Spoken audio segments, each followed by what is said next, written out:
News Jharkhand और मैं हूं आपके साथ वंशिका नागर।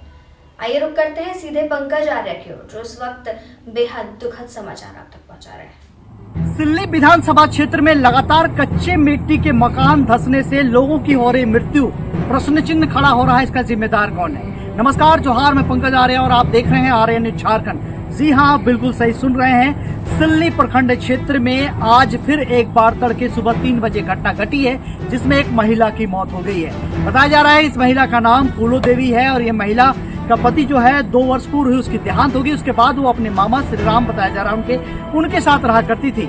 और बताया जा रहा है कि बीती रात को बारिश ज्यादा हुई और इस दौरान सुबह तड़के 3 बजे मकान के धंसने से फूलो देवी की दबकर मौत हो गई। घटना मूरी ओपी क्षेत्र के बड़ा मूरी की है। बताया जा रहा है कि इस घटना के बाद वहां पे प्रशासन पहुंचती है, प्रशासन सब अपने कब्जे में लेती है और पोस्टमार्टम के लिए भेज देती है। लेकिन सवाल वही है कि आखिर सिल्ली विधानसभा क्षेत्र में इतने मात्रा में, इतने ज्यादा तादाद में है कच्चे मिट्टी के मकान गिरने से लोगों की मृत्यु हो रही है, पशुओं की मृत्यु हो रही है और लोग बेघर हो रहे हैं। दूसरी घटना सिल्ली प्रखंड क्षेत्र के सिंहपुर की है। बताया जा रहा है यहाँ पर हीरालाल प्रजापति का घर पूरी तरह से ध्वस्त हो गया है, गिर गया है आज। और इसमें उसके पत्नी जो है सुमित्रा देवी और साथ ही साथ उसका बेटा नितेश प्रजापति दोनों बाल बचे हैं। लेकिन अब उसके पास रहने के लिए छत नहीं है, क्योंकि अब जो उसे आवास आवंटन हुआ था उसके बगल के एक पड़ोसी ने उसे बनाने नहीं दिया और जिसकी वजह से जो है आज वो बेघर हो गया है। लेकिन सवाल वही है, लगातार आपने देखा कि सिल्ली विधानसभा क्षेत्र के सोनाहातू के तेलवाड़ी में एक लड़के की मौत हो गई थी। उसके बाद आपने देखा एक घटना था सोनाहातू प्रखंड क्षेत्र की ही, जिसमें 2 दर्जन से अधिक भेड़ की मृत्यु हो गई थी कच्चे मकान के मिट्टी के मकान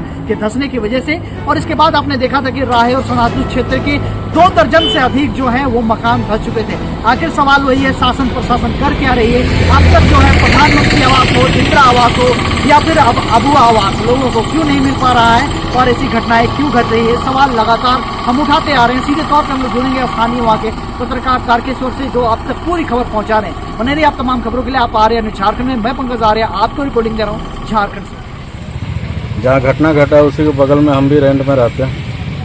सुबह 3:45 बजे जब इधर पानी ज़्यादा हो गया तो काटने के लिए जब आया तो एक आदमी चिल्लाने लगा, तो इधर घर मालिक जा करके सभी को उठाए, हम लोग 8-10 आदमी मिल करके एक आदमी जता हुआ था उसको निकाला गया और एक आदमी पूरी तरह से जत गया था। तो उसको प्रशासन को फ़ोन करने के बाद मूरी ओपी से थाना प्रभारी प्रशासन को भेजे।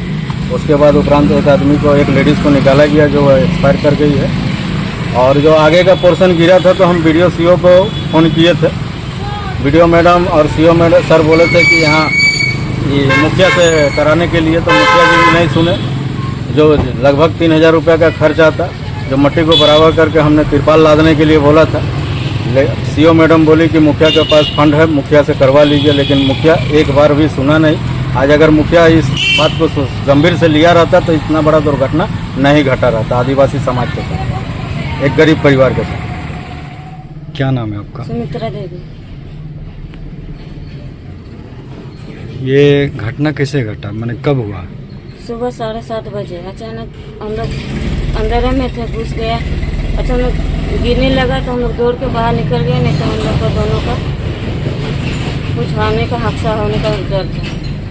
घर में कौन कौन रहता है? घर में हम लोग 3 जन रहते, बेटा है, एक मेरा पति है, हाँ मैं 3 जन रहते हैं। इससे पहले कुछ आपको सरकार की तरफ से कुछ अबुआ आवास मिला था? इंदिरा आवास मिला था, तो हम लोग घर बनाने खोज रहे थे, तो हम लोग को बगल वाला हम लोग को रोक लगा रहा था बनाने के लिए। आप किसी के पास शिकायत किए थे? शिकायत किए थे, ब्लॉक में भी ये किए थे। ऐसे सब तरह कागज वगज हम लोग का सब कुछ है, लेकिन जबरदस्ती हड़प नहीं खोज रहा था और घर बनाने खोज रहा, लेकिन उसमें भी दबाव दे रहा था। अच्छा।